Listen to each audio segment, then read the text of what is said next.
అందరికీ వందనాలు తెలియజేస్తున్నాను. దినపు వాక్య ధ్యానం కొరకై పాత నిబంధన గ్రంథంలో నుండి ద్వితీయోపదేశ కాండం 11వ అధ్యాయం 14 నుండి 17వ వచనం వరకు చదువుతున్నాం. ద్వితీయోపదేశ కాండం 11వ అధ్యాయం 14 నుండి 17 వరకు.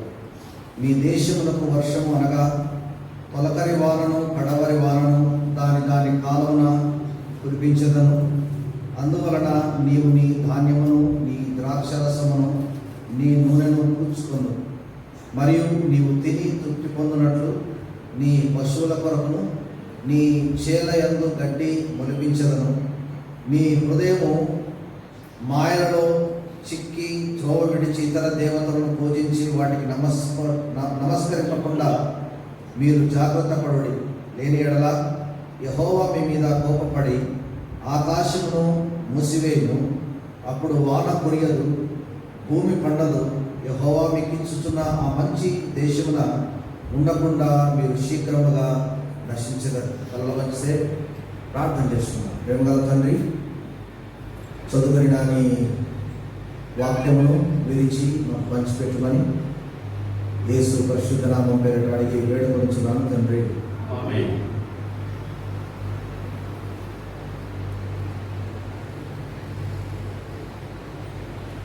దేవుడు చదువుకునే యొక్క వాక్య భాగంలో ఐగుప్తు, కానాను, ఇశ్రాయేలు ప్రజలబడిన వారు జీవించిన యొక్క కాలం ఉద్దేశించి మరి మాట్లాడుతుంటున్న యొక్క మాట. దేవుడు శ్రేష్టమైన వాడు మాత్రమే కాకుండా దేవుడు ఎప్పుడు కూడా తన విడలబడిన యొక్క వారికి స్పష్టతను ఇచ్చేవాడు. దేవుడు శ్రేష్ఠుడు, స్పష్టతను ఇచ్చేవాడు.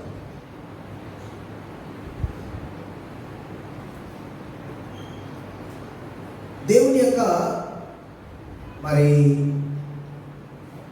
ప్రణాళిక తన ప్రజలబడిన వారిని ఉద్దేశించి ఆలోచన చేస్తూ వస్తే చాలా ఆశ్చర్యం, అద్భుతం. చాలాసార్లు మనకు తెలిసినంత వరకే దేవుడు ఇంతే అని సహజంగా అనుకుంటుంటాం. తెలియని దానిని బట్టి చాలాసార్లు ఇంతే అని అనుకుంటుంటాం. కానీ దీర్ఘంగా దేవుడి గురించి ఆలోచన చేస్తూ వెళ్తే మనం పుట్టకంటే ముందు, భూమి పునాదులు వేయబడక మునుపు దేవుని అనాది సంకల్పం, ఆది సంభూతుడైన దేవుడు ఆలోచనలు దేవుడి వాక్యంలో మనం గమనించినట్లయితే దేవుడు 6వ దినమున మానవుని కంటే ముందు 5 రోజులు మానవునికి కావలసినవన్నీ కూడా దేవుడు సిద్ధం చేసినాడు. మొదటి 5 రోజులలో చేయబడినది రెడీమేడ్ సృష్టి, రెడీమేడ్ క్రియేషన్.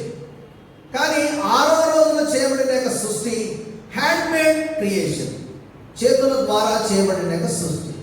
అదంతా సత్యం, మనం ఎరిగిన యొక్క విషయమే.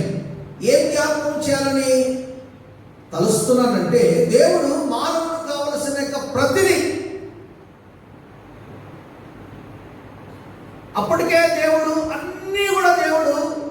తలంచి అన్నీ కూడా సిద్ధం చేసి పెట్టించాడు. ఆకాశము భూమి, ఆకాశము తన యొక్క పని, భూమి దాని కర్తవ్యం, కావలసిన వాటన్నిటినీ దేవుడు సమకూర్చి ఉంచి ఉన్నాడు. సమయాన్ని బట్టి నేను కుదించి క్లుప్తంగా చెప్పే ప్రయత్నంలో మరి నేను ఉండాలనుకుంటున్నాను. ఆదికాండం 1వ అధ్యాయం 14వ వచనం మనం చదివితే దేవుడు ఆకాశము దాని యొక్క నిర్మాణం అంతా కూడా దేవుడు సిద్ధం చేసి ఇచ్చినాడు. 1వ అధ్యాయం అంతా కూడా మానవుని కొరకై దేవుడు చేసిన యొక్క సృష్టి. 2వ అధ్యాయము దేవుడు ఆది మానవులలో పడిన ఆదములలో పడిన వారిని సృష్టించిన యొక్క ప్రక్రియ. 3వ అధ్యాయం నుండి సైతాను ప్రవేశించి వారిని దేవుని మార్గంలో కాకుండా వేరు మార్గంలో నడిపించే యొక్క పరిస్థితులు వచ్చిన దాన్ని బట్టి పరిస్థితులన్నీ కూడా పరీక్ష రూపకంగా మారుతూ వచ్చినాయి.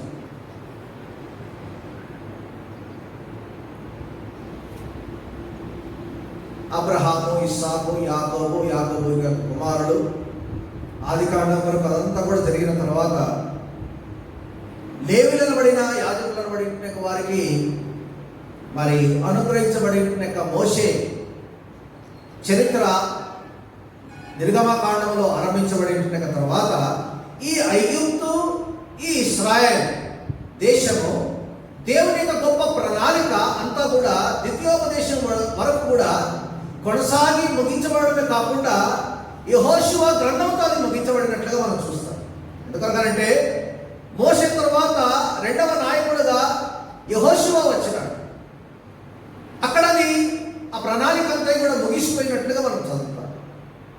ఇదంతా నేను ఎందుకు జ్ఞాపకం చేస్తున్నానంటే ఈ ఐగుప్తుని విడిచి కానాను వెళ్ళే పనిలో ఈ ఇశ్రాయేల్ ప్రజల వారు వెళ్తుంటున్న మార్గంలో ఇందాక మనం 11వ అధ్యాయం 14 నుండి 17 వచనాల వరకు మనం చదువుకుంటూ వచ్చినట్టయితే అక్కడ దేవుడు స్పష్టంగా తెలియజేస్తున్న మాట ఏమిటంటే, మీరు వెళ్ళు దేశం, మీరు నివసింపబోయే యొక్క దేశం కానాను దేశం, ఆ యొక్క దేశంలో తొలకరి కడవరి వారిని నేను కురిపిస్తాను. అది మాత్రమే కాదు, ధాన్యమును, ద్రాక్షరసమును, తర్వాత నూనెయు మీకు అన్ని కూడా నేను మరి మీకే కాదు పశువుల కొరకు చేరేది వాటన్నిటినీ కూడా నేను మలిపిస్తాను. తర్వాత కొంత మరి కండిషనల్ మాటలు రాయబడిన మాట ఏంటంటే షరతుతో కూడిన మాటలు కూడా మనం జాగ్రత్తగా చూసినట్టయితే, మీ హృదయము మాయలో చిక్కి త్రోవ విడిచి ఇతర దేవతలను పూజించి వాటిని నమస్కరింపకుండా మీరు జాగ్రత్త. హెచ్చరిక 17వ వచనంలో ఇంకా కొంత క్లారిటీగా ఇస్తూ చెప్తున్న మాట ఏమిటంటే, లేని ఎడల ఆ పక్షాన మీరు ఒకవేళ నడవని ఎడల ఏం చేస్తాను అంటే మీ మీద నేను కోపడతాను, ఆకాశం వర్షం రాకుండా నేను మూసేస్తాను. తర్వాత రాయబడిన మాట ఏమిటంటే, మీరు ఆ మంచి దేశంలో ఉండకుండా మిమ్మల్ని శీఘ్రముగా నశింపజేసేస్తాను.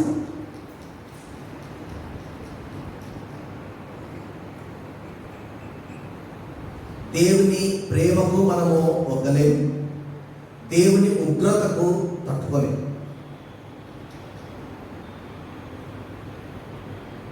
సరి సమానమైన రీతిగా దేవుని యొక్క ప్రేమ ఎంతో దేవుని యొక్క ఉగ్రత కూడా అంతే.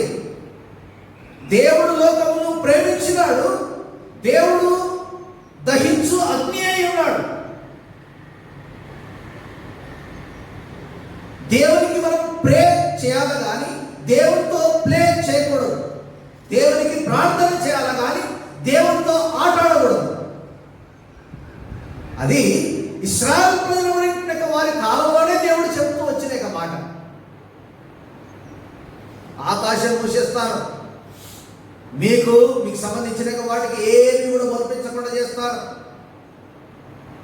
తర్వాత రాబడింది, మీరు ప్రవేశింపవు, మీరు ఉండవు దేశంలో ఉండకుండా శీఘ్రముగా నశింపజేస్తారు. ఎందుకు అంటే మనం పైన వచనంలో జ్ఞాపకం చేసుకున్నాం ఏమిటంటే, ఏమని రాయబడది, మీరు త్రోవ విడిచి ఇతర దేవతలను పూజించి వాటికి నమస్కరింపకుండా ఉండుటకు. దేవుడు అకస్మాత్తుగా ఏది చేయడు, చెప్పే చేస్తాడు. బ్లెస్సింగ్ కంటే ముందు వార్నింగ్, హెచ్చరిక ముందు తర్వాతనే ఆశీర్వాదం. హెచ్చరికల ప్రకారం నడుచుకుంటే ఆశీర్వాదం, హెచ్చరికలను పట్టించుకోకపోతే దాని ప్రతికూల పరిస్థితులు నీవు నేను ఎవ్వరమైనా కూడా అది తప్పనిసరిగా మనం ఎదుర్కోవాల్సింది. దేవుని సవాల్ చేయకుండా, దేవుని యొక్క మాటలు సులువుగా తీసుకురాకుండా దేవుని సన్నిధానంలో మన జీవితాలను సరి చేసుకుంటూ వెళ్ళడమే ఈనాడు దేవుని పిల్లలు మన యొక్క ధర్మం. అది మన కర్తవ్యం, అది మన యొక్క పని, బాధ్యత అనే సత్యాన్ని మనం గుర్తుంచుకోవాల్సిన అవసరం. దేవత అనగానే చాలాసార్లు మనము ఏదో ఒక ప్రతిమ, ఒక విగ్రహము అని కొన్నిసార్లు మనం తలంచవచ్చు. అది అయిండవచ్చును, అది మాత్రమే అని అనుకోవడం కూడా పొరపాటు. సులువుగా మీకు నేను చెప్పే ప్రయత్నం చేస్తాను. ఈనాడు దేవుణ్ణి మించి దేనినైతే మనం ప్రేమిస్తున్నామో అది ఒక విగ్రహం. నీవు వస్తువును ప్రేమిస్తున్నావా? నీవు వ్యక్తిని ప్రేమిస్తున్నావా? నీవు వనరులను ప్రేమిస్తున్నావా? నీవు వ్యవహారాలను ప్రేమిస్తున్నావా? లేక నీవు వ్యవసాయం ప్రేమిస్తున్నావా? నీవు ఏం ప్రేమిస్తున్నావో నీకు నీ మనస్సాక్షికి తెలుసు. మనుషులకు తెలియకపోయినవచ్చు, మనుషులకు మరుగైనది చాలా ఉంటుంది. హృదయ రహస్యములైన దేవుడు, హృదయ పరిశోధకుడైన దేవుడు, he knows you very well. నిన్ను నన్ను ఆయన బాగుగా ఎరిగిన దేవుడు.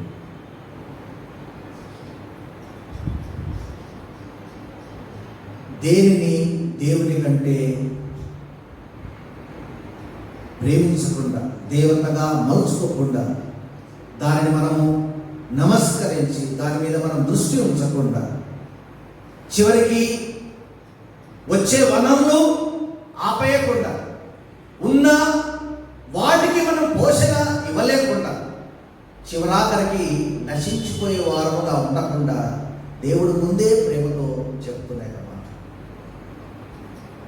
దేవుడు ఇశ్రాయేలు వారికి ఐగుప్తు నుంచి కానాను పోవాలా ఇవన్నీ కూడా తెలియదు. వారికి దేవుడు నాయకుడిని ఏర్పాటు చేసి, నాయకుడికి అన్నీ కూడా దేవుడు బోధించి, ఈ యొక్క ప్లాన్ అంతా కూడా, ఈ యొక్క మరి ఆ ప్రక్రియ అంతా కూడా దేవుడు ఏర్పాటు చేసి పెట్టించినాడు. ఒక ఉద్దేశంతో కూడిన.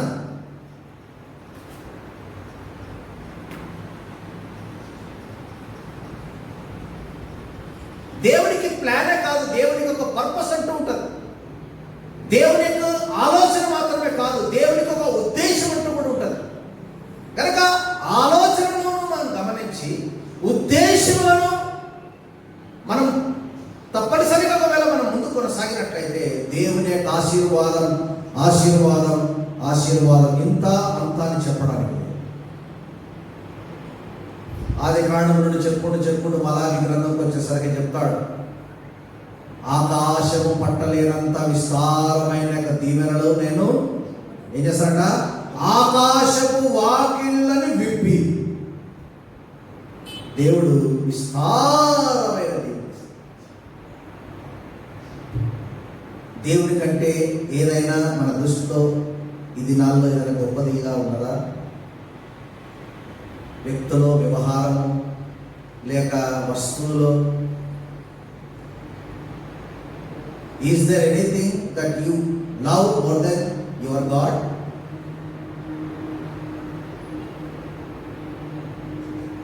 నిన్ను ప్రేమించిన దేవుని దేనిని అయినా ప్రేమించి దేవుని తక్కువ ఏమైనా ప్రేమిస్తున్నది ఏదైనా ఉంటే ఈ ఆయుష్ ఇది ఒక అవకాశం మనం సరి చేసుకోవడం. నేను ధ్యానంలో ముందుకు వెళ్తాను. మనము దేవుని యొక్క గ్రంథంలో నుండి గత వారము మత్తయి సువార్త 15వ అధ్యాయాన్ని మరి ఆ యొక్క ధ్యానం చేస్తూ ముగించుకున్నాం. ఇప్పుడు మనం 16వ అధ్యాయంలోకి ప్రవేశిస్తాం. మొదటి 4 వచనాలు నేను త్వరగా చదువుతాను. అప్పుడు పరిసయ్యులు సద్దూకయ్యులు వచ్చి ఆయన శోధించుటకు ఆకాశం నుండి ఒక సూచక్రియను తమకు చూపుమని ఆయన అడగగా అతడు ఇట్లా, సాయంకాలంలో మీరు ఆకాశం ఎర్రగా ఉన్నది కనుక వర్షం కురేదని, ఉదయమున ఆకాశం ఎర్రగా మబ్బుగా ఉన్నది కనుక నేడు గాలివాన వచ్చునని చెప్పుదురు కదా. మీరు ఆకాశ వైఖరి వివేచింప నెరుగుదురు కానీ ఈ కాలముల సూచనలను వివేచింపలేరు. వ్యభిచారులైన చెడ్డతనం వారు సూచక్రియ అడుగుచున్నారు. అయితే యోనాను గూర్చిన సూచక్రియనే కానీ మరి ఏ సూచక్రియ అయినా వారి అనుగ్రహింపబడదని వారితో చెప్పి వారిని విడిచి వెళ్ళెను. ఈ వాక్య భాగం మనం చదివితే చాలా విచిత్రంగా అనిపిస్తుంది. శాస్త్రులు, పరిసయ్యులు, సద్దూకయ్యులు, ఈ తరహా కలిగిన వారందరూ కూడా యేసు ప్రభు వారి వెంటనే వెళ్ళేవారు. ఎందుకంటే యేసు ప్రభు వారిని విసిగించడానికి, యేసు ప్రభు వారిని వేధించడానికి, యేసు ప్రభు వారిని ప్రశ్నించడానికి. ఇంకా మనం ఆలోచన చేస్తే చాలా కనబడుతుంది. వారి యొక్క తీరు మాత్రం మార్చుకోవడం లేదు. యేసును వెంబడించకుండా వారు కూడా ఉండడం లేదు. మనము గత వారాలలో మనం జ్ఞాపకం చేసుకుంటూ వచ్చినాం. యేసు ప్రభు వారు 15వ అధ్యాయంలో యెరూషలేము నుండి, తర్వాత తీరు, సీదోను, తర్వాత గలిలయ, తర్వాత మగదాను అనేక ప్రాంతాలన్నీ కూడా దేవుడు మార్చుకుంటూ వస్తున్నాడు. అంతటా మీరు వెంటనే వస్తూనే ఉన్నారు. ఇక భూమి మీద సూచక్రియలు అయిపోయినాయి. వీళ్ళకి ఆకాశం నుండి ఒక సూచక్రియ కావాలంట. సూచక్రియలు దేవుడు చేయడం చూస్తూనే ఉన్నారు కనులారా. స్వస్థత ఇచ్చినది, పోషించినది, దేవుడు అన్ని విధాలుగా బాగు చేసింది ఎక్కడో కాదు. దానికంటే ముందు అధ్యాయంలోనే దండిగా దేవుడు చేస్తూ వచ్చిన సూచక్రియలు వారు వెంట ఉండి చూస్తూనే ఉన్నారు. ఇప్పుడు భూమి మీద ఉన్న సూచక్రియలు కాదు. ఇప్పుడు వాళ్ళకి ఏం కావాలంట? ఆకాశం నుండి ఒక సూచక్రియ కావాలంట. ఒక సూచక్రియ. ఇన్ని అద్భుతాలు భూమి మీద చూసినా అయిపోయినాయి. ఇప్పుడు ఆకాశం నుండి కావాలంట. ఏంది వాళ్ళు తెలిసింది చెప్తున్నారంటే, ఆకాశము ఎర్రగా ఉంటే వర్షం రాదు, ఆకాశం మబ్బుగా ఉంటే వర్షం వస్తుంది. ఇది వాళ్ళు చెప్పేది ఏంటి? ఇది అందరికీ జగమెరిగిన సత్యం, ఇది అందరికీ తెలిసిన సత్యం. ఈ పరిసయ్యులు, శాస్త్రులు, సద్దుకైనటువంటి వారి యొక్క విధానం, ఆలోచన విధానం ఎట్లా అంటే శకునాలు, సూచనలు, ఈ అంత సెంటిమెంట్గా పోయే ఈ యొక్క మార్గం. స్పిరిచువల్ కంటే సెంటిమెంట్.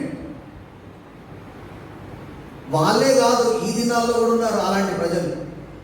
ఆధ్యాత్మికంగా వాక్యంలో ఏం రాయబడదో వాళ్ళు ఆలోచన చేయరు. పెద్దలు చెప్పిన, పెద్దల పారంపర్య మాటలు అనేక మాటలు ఉన్నాయి కదా, ఇలాంటి వాటన్నిటిని కూడా పాటిస్తుంటుంటారు గుడ్డిగా. వాళ్ళు చెప్తున్నారు, నేను చేస్తున్నాను. కొత్త ఇంట్లో పోతున్నావా? పాలు పొంగి.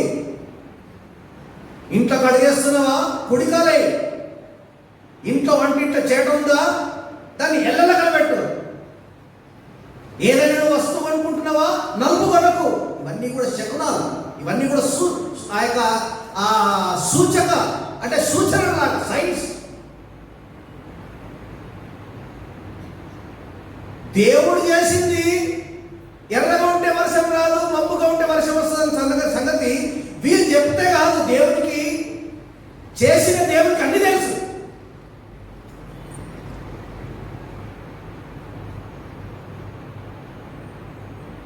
పిల్లలు పెద్ద వయసులకు అట్లా కాదు, ఇట్లా తగ్గాలా అని చెప్పే ప్రయత్నం చేస్తూ ఉంటాం. ముసలిళ్ళకు దగ్గు నేర్పుతాం.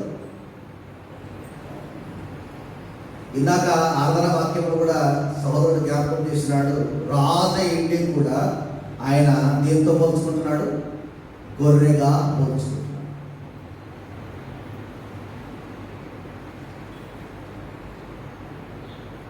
రాజులలోనే గొప్ప రాజుగా, మహారాజుగా ఎంచబడిన దావీదు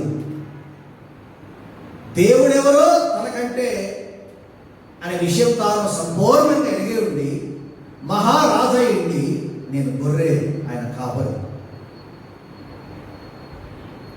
అని జ్ఞాపకం చేసుకుంటున్నాడు. వర్షం వస్తుంది, వర్షం రాదని మనం ఏదో చెప్తే, మనం ఏదో అనుకుంటే, అదేదో మనకు తెలిస్తే మనం గొప్పవరం కాదు. ఆల్రెడీ ఆ సిస్టమ్ అంతా దేవుడు చేసి పెట్టి ఉంచినాడు. ఆకాశం చేసాడు, భూమి చేసాడు, పశువులు చేసాడు, పక్షులు చేసాడు, వాటికి ఆకాశం నుండి వర్షం వచ్చినట్టు చేసాడు, పశువులకు మలిపించినట్టు చేసినాడు, పంట చేసినాడు. అన్నీ కూడా దేవుడు ఏర్పాటు చేసి పెట్టించి మనల్ని అందులో పొందుతున్నాడు. ఆయనకు తెలియని వరల్డ్ అంటే ఏది కూడా లేదు. Is well updated. ఆయనకు అన్నీ తెలుసు. విచారం చిన్నలు పెద్దలు అనుకుంటారు, లేకపోతే కొన్నిసార్లు నోరు తెరిచి అంటారు, నీకేం తెలియదు. ఎంత భయంకరమైన మాట. వాళ్ళకు 10, 20, 30 సంవత్సరాలు పెద్దగా ఉంటారు. వాళ్ళని పట్టుకొని వీళ్ళు అంటారు, నీకు తెలియదు. నిజమే, వీళ్ళకి తెలియకంటున్నారు ఆ మాట. వీళ్ళకి తెలియదు కనుక వాళ్ళకి తెలియదు అని అనుకుంటున్నారు. మనుషులు దేవుణ్ణి మనకు తెలుసు, దేవుడికి ఏదో తెలియదు అనుకుంటున్నారు. నీ లోన, నీ బయట, నీ చుట్టూ పరిస్థితులంతా కూడా దేవునికి సమస్తం తెలుసు. ఆకాశం నుండి ఒక సూచక్రియ అంటే దేవుడు ఏమన్నాడంటే, యోనాను గురించి లేక సూచక్రియ తప్ప మరి ఏది కూడా లేదని వారిని విడిచి వెళ్ళిపోయాడు. కొంచెం నేను ఆ వాక్య భాగంలోకి నేను వెళ్ళకంటే ముందు కొంచెం పాత నిబంధన గ్రంథంలో ఉన్న ఏలియా కాలంలో అష్టారోతు దేవత, బయలు దేవత, ఒక విధమైన సవాలుతో కూడిన ఏలియా ప్రవక్త దేవుని సహాయంతో చేసే ప్రార్థన, నువ్వు చేయి నేను చేస్తాను ప్రార్థన, నువ్వు బలిపీఠం కట్టు నేను బలిపీఠం కడతాను, నువ్వు ఒక ఎద్దును వధించు నేను ఒక ఎద్దును వధిస్తాను, కట్టెలు పేరుస్తాను, ఏ బలిపీఠము కాలిపోతుందో ప్రార్థన చేయండి. ఏలియా ప్రవక్త వారు చేయడానికి కూడా సూచనలు ఇచ్చినాడు, కానీ వారి ప్రార్థన ఆలకించబడింది. చూడండి దయచేసి మొదటి రాజుల గ్రంథం 17వ అధ్యాయం, 2వ రాజుల గ్రంథం 17వ అధ్యాయం 37, 38 వచనాలు చదవండి. మొదటి రాజులు 18, క్షమించండి 18, 37, 38 వచనాలు. యెహోవా నా ప్రార్థన ఆలకించుము, యెహోవానైనా నీవే దేవుడవై ఉన్నావు, నీవు వారి హృదయములను నీ తట్టుకు తిరిగా చేయదనియు ఈ జనులకు తెలియజేయనట్లుగా నా ప్రార్థన అంగీకరించు. 38వ వచనం. అతడు ఇలాగున ప్రార్థన చేస్తుండగా యెహోవా అగ్ని దిగి దహన బలి, పశువులను, కట్టెలను, రాళ్లను, బొగ్గిని దహించి ఆ కందకమందున్న నీళ్లను ఆరిపోయేసి. ఈ పరిసయ్యులు, ఈ సద్దుకలు అనబడిన వారు మనం మత్తయి సువార్త చదువుకోవడం ఏంటంటే, ఆకాశం నుండి ఒక సూచక్రియ. అరే దేవుడు ఆకాశం నుండి వర్షాన్ని కాదు కురిపించడం, దేవునికి ప్రార్థన చేస్తే ఏలియా కాలంలో ఆకాశం నుండి అగ్ని దిగి వచ్చింది. అక్కడ వారు బలిపీఠం కొరకు ఏర్పాటు చేసినవన్నీ కూడా కాల్చివేసేసి, కందకములో ఉన్న నీళ్లు కూడా ఆరిపోయినాయి. ఆ ముగింపు మాటలు మనం చదివితే అక్కడ మనం చూస్తే ఏంటంటే పూర్తిగా ఆరిపోయినాయి. ఆకాశం నుండి దేవుడు వర్షాన్ని కాదు కురిపించడం, ఆకాశం నుండి అవసరమైతే ప్రార్థన చేస్తే ఎంత గొప్ప దేవుడు అంటే, సవాల్ చేస్తే అవసరమైతే ఆకాశం నుండి అగ్ని కూడా కురిపించగలిగిన సామర్థ్యం కలిగిన దేవుడు. God can and he is able. దేవుడు ఏమైనా కూడా చేయగలడు. ఈ పరిశీలన పడిన వారు కింద ఎట్లా ఏదో అడిగి తప్పు పట్టాలా, లేకుంటే ఏదో తాను చేయలేడనేక నింద మోపాలా, ఆయనను కొంత శక్తితో పెట్టాలా అనేక ఆలోచన, పరిమితమైన మెడిమిడి జ్ఞానంతో వారు చేయ ఆ యొక్క పనులే. కానీ దేవుని గ్రంథంలో మనం చూస్తే ఇందాక మనం చదువుకున్న ఎంతమంది అష్టారోతు దేవతలు, ప్రవక్తలు 400, బయలుదేవత 450, పోటాపోటీగా వారి దేవత ప్రవక్తలందరూ కూడా బయలా నా ప్రార్థన ఆలకించుకో. నో ఆన్సర్ ఫ్రమ్ బయలా నుండి జవాబే లేదు. నోరు తెరిచినాడు. ఇందాక మనం చదువుకున్న 37, 39 వచనంలో యెహోవా నా ప్రార్థన ఆలకించిన నోరు తెరిచిన వెంటనే ఏం చేసినాడు? కందకంలో ఉన్న నీళ్లు కూడా, బలిపీఠం కొరకు ఏర్పాటు చేసిన కందకంలో ఉన్న నీళ్లు కూడా అవన్నీ కూడా ఏమైపోయినాయి? దహనమైపోయినాయి, ఆరిపోయినాయి. ఆరిన నేల. ఈ పరిసయ్యులు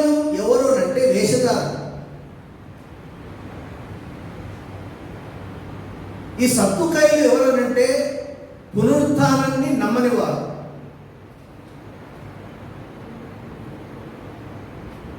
ఈ వేషధారులైన వాడికి అందుకొరకే దేవుడు ఆ మత్తయి సువార్త 16వ అధ్యాయం కింద వచనాలు మనం చదివితే దేవుడు ఏమని వారితో సంబోధిస్తున్నాడు 4వ వచనం అంటే, వ్యభిచారులైన చెడ్డ తరము వారు అడుగుచున్నారు. ఎవరు వాళ్ళు? చెడ్డవారు, వారు వ్యభిచారులు. వారిని ఉద్దేశించి దేవుడు సంబోధించి చెప్పిన మాట ఏంటంటే వేషధారులు.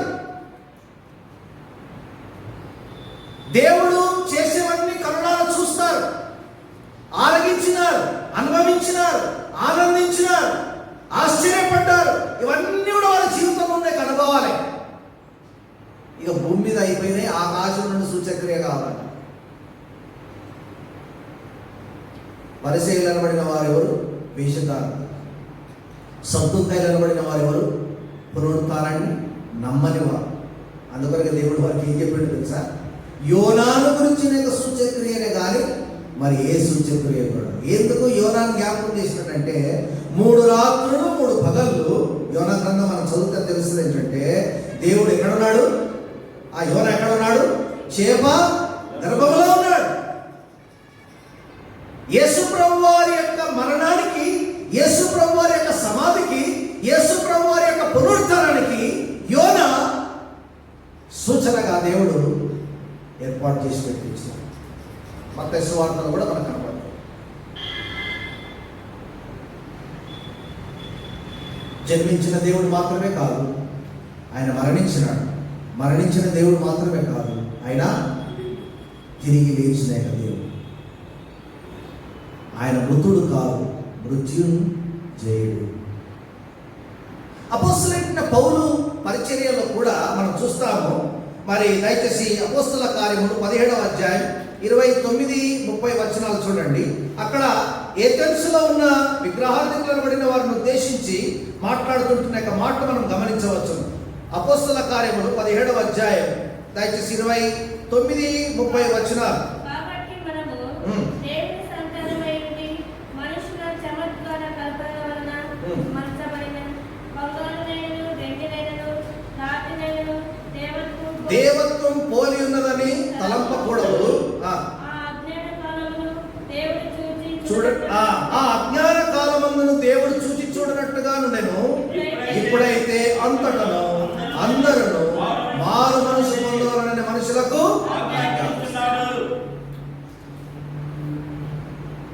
ఇక వర్షాన్ని కురిపిస్తాను, పశువులకు గడ్డి మనిపిస్తాను, లేక ఇంకేదో సూచక్రియ కాదు. ఆ అజ్ఞాన కాలమందు దేవుడు చూచి చూడనట్టుగా ఉన్నాడంట. యేసుక్రీస్తుగా పునరుత్థానుడైన తర్వాత యేసుక్రీస్తుగా ఆయన యొక్క ఉద్దేశం ఒకటే, ఏంటంటే ఏంది? అందరూ అంతటా మారు మనసు అన్యులక క్రైస్తవులని అనుకునే వాళ్ళక, లేక క్రైస్తవులు కాదు అని అనుకునే వాళ్ళక? ఎవరికైనా మార్పు లేకుండా ఎవరైతే ఉన్నారో వాళ్ళకు మార్పు అవసరమే. ఈ మీరు 16 అధ్యాయం అంటే ఈ ముందు వచనాల నుండి కూడా మనం చదువుకుంటూ వస్తే అధ్యాయంలోని 17-16 నుండి కూడా మనం చదివితే దేవుడు పరిచర్యలో ప్రయాణం చేస్తూ ఏథెన్స్కు పోయినాడు. ఏథెన్స్లో ఉన్న ప్రజల యొక్క పరిస్థితులు ఆరింతలుగా ఉన్నాయి. అందుకొరకే మీరు విగ్రహాల జోలికి వెళ్ళకండి, మీరు ఆ యొక్క విషయంలో పరితాపన, మీరు ఆ యొక్క పట్టు లేకపోయిన వారుగా ఉన్నారు అని చెబుతా ఉంటుంటే వాళ్ళు ఏమంటుంటారు తెలుసా? దేవుడు పునరుత్థానుడైన దేవుని గురించి పౌలు ప్రకటిస్తూ ఉంటుంటే వాళ్ళు ఏమంటున్నారంటే, వదలబోతూ ఏమరుస్తున్నా, దేవుడేంది, లేచిన సంగతి ఏంది, మాకు ఇక్కడ విగ్రహాలు ఉన్నాయి, మాకు ఇక్కడ దేవతలు ఉన్నారు, మేము ఇక్కడ అన్ని శకునాల ప్రకారము సూచనల ప్రకారం మేము వెళ్తున్నాం అంటా ఉంటుంటే దేవుడు మాత్రము పౌలు మాటలకు అదనంగా అక్కడ పౌలు ద్వారా జ్ఞాపకం చేస్తున్న మాట ఏంటంటే, నేను ఇంతకుముందు చూడనట్టుగా ఉంటుంది కానీ ఇప్పుడు అలాంటిది ఏమి కూడా లేదు. ఎవరిని వదిలిపెట్టే ప్రసక్తి లేదు. అందరూ అంతటా మారు మనసు పొందాలి. పౌలు భక్తుడు ప్రసంగించిన ప్రసంగాలలో ఎక్కువ శాతము ఆయన పునరుత్థానం గురించి ప్రకటించాడు. ఎందుకంటే క్రైస్తత్వానికి పునరుత్థానం అనేదే ఆధారం. పునరుత్థానం లేకుంటే క్రైస్తత్వం లేదు. చాలా మంది జీవించినారు, మరణించినారు, అంతవరకే వాళ్ళ చాప్టర్ క్లోజ్, వాళ్ళ చరిత్ర అంతవరకే. కానీ యేసు ప్రభువారు జీవించడం మరణించడమే కాదు, ఆయన పునరుత్థానుడైన దేవుడు. బైబిల్లో మనం చూస్తే ఈ సద్దుకాయలు, ఈ శాస్త్రులు, ఈ పరిచయాలు మాత్రం మారలేదు. వాళ్ళు గురిగేది గురుగుతూనే ఉన్నారు, సరుగుతూనే ఉన్నారు, విసిగిస్తూనే ఉన్నారు, ప్రశ్నిస్తూనే ఉన్నారు, వెంటబడుతున్నారు. వాళ్ళు ఎట్లున్నారో అట్లే ఉన్నారు.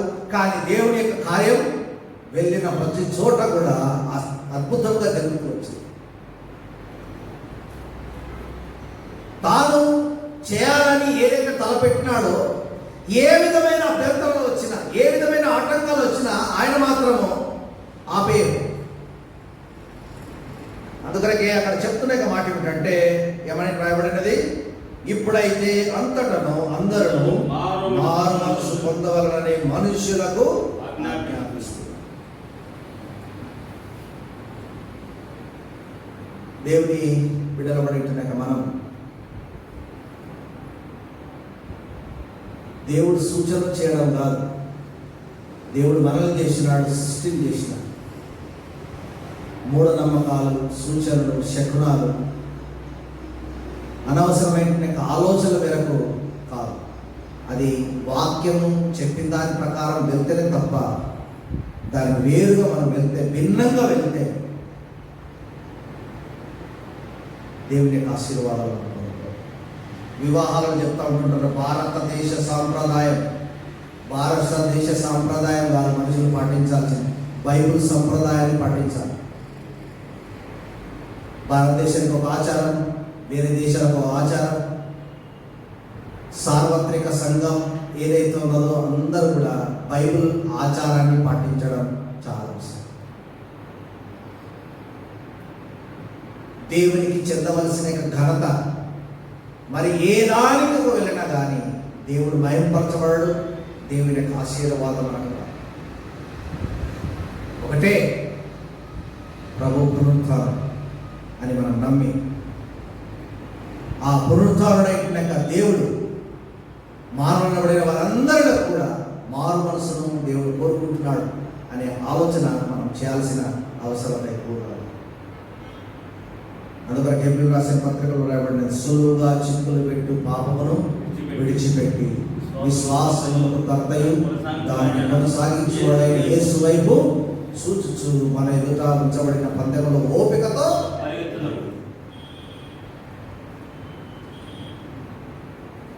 కొందరికి పరిగెత్తాలని ఆలోచన ఉండదు, కొందరు పరిగెత్తుదామని ఆలోచన చేస్తే కొందరు పరిగెత్తనియరు. కాలం అట్లా ఉన్నది. దేవుడు భూమి మీద, ఆకాశంలో దేవుడు చేసిన సూచక్రియలు ఇంత అంత అని చెప్పడానికి దేవుడు ఎన్ని సూచక్రియలు చేయాలనో, ఎన్ని విధాలుగా చేయాలనో దేవుడు అద్భుతాలను అన్ని విధాలుగా చేస్తూ వచ్చింది. అందుకొరకే ఐగుప్తు నుండి కానాను వైపు మరి ప్రయాణమై వెళ్తున్న వారిని ఉద్దేశించి మనం ద్వితీయోపదేశ కాండంలో చదువుకున్న రీతులుగా, మీ దేశం నేను ఏం చేస్తాను? ఆశీర్వదిస్తాను.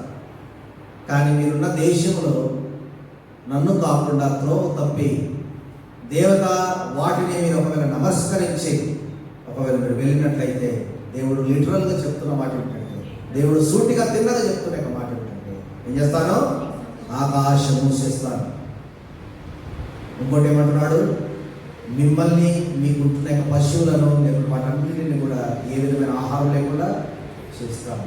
చివరాఖరి కట్టునండి, ఆ దేశంలోనే మీరు శాపగ్రస్తులను చేస్తారు. ఒకటే మనం నమ్మాల్సింది, మనం ఇతరులకు చెప్పాల్సింది ఏంటంటే, యేసు ప్రభువు పాపుల రక్షణ. పాపినని హృదయంలో, పాపినని నోటితో ఒప్పుకొని రక్షకుడని హృదయంలో విశ్వసిస్తే రక్షించబడతారు. ఆ మారు మనసులో ప్రభు కోరుకుంటున్నారు. మేలు పొందని వారు మేలే పొందలేదు. ఆ పరిసయ్యులు, సద్దుకాయలు, శాస్త్రులు, ఈ తెగలు కలిగిన వారు ఎవరైతే ఉన్నారో వారు మార్పు చెందనే లేదు. వారి బైబిల్ తెలియదనేది కాదు, యేసు ప్రభు వారు తెలియదనేది కాదు. యేసు ప్రభు వారు ఎక్కడికి వెళ్తే అక్కడికి వెళ్తూనే ఉన్నారు. ఎంతో వారు వెళ్తూ ఉన్నారు. మనం మరి పౌలు పరిచర్యలో ఏథెన్సు యొక్క విషయంలో కూడా మనం చూస్తాం. ఏమిటంటే ఏథెన్సు ఈ యొక్క దేవతా విగ్రహ ఆరాధన యొక్క వైపు వారు వెళ్తూ ఉంటుంటే బెరియా అనే సంఘము వారు లేకుంటే ప్రజలను పడిన వారు ఉన్నారు. వారికి ఎంతో దేవుని యొక్క వాక్యం మీద ఆసక్తి ఉన్నది. 17వ అధ్యాయం మనం చదివితే ప్రభు బిడ్డలు పడిన మనం ఒకటే దాని మీద మనం మనసు ఉంచాలి. సూచక్రియలు కాదు కావాల్సింది, మనం ఒక్క దాని అందే మనసు ఉంచాలి. ఏంటది? దేవుని అందే మన మనసు ఉంచితే ఇప్పుడు క్రీస్తు యేసునందున్న వారికి ఏ శిక్ష లేదు. తాత్కాలికంగా అననుకూలమైన పరిస్థితులు ఎన్నో ఎదురవుతూ ఉంటాయి. కానీ క్రైస్తవుని యొక్క గమ్యం ఈ లోకం కాదు, పరలోకం. ఈ లోకంలో మనం దేవుని గురించి అభ్యున్నత పడినట్లయితే, ఈ లోకంలో ఆయన ఎవరైతే ఒప్పుకున్నారో పరలోకంలో కూడా ఆయన మనల్ని ప్రభు బిడ్డలబడినట్టుగా మన జీవితాల్లో సూచక్రియ ఏంటి? సూచక్రియ నా జీవితంలో ప్రభు చేసిందనంటే 103వ కీర్తన మరి 3వ వచనం చూసినట్టయితే ఆయనని దోషములన్నిటినీ దేవుడు మానవ జీవితంలో చేసిన గొప్ప సూచక్రియ, గొప్ప మేలు ఏంటంటే రక్షణ కార్యం. ఆ రక్షణ యేసు ప్రభువు పునరుత్థానం అవుతుందని దేవుడు అనుగ్రహిస్తున్నాడు.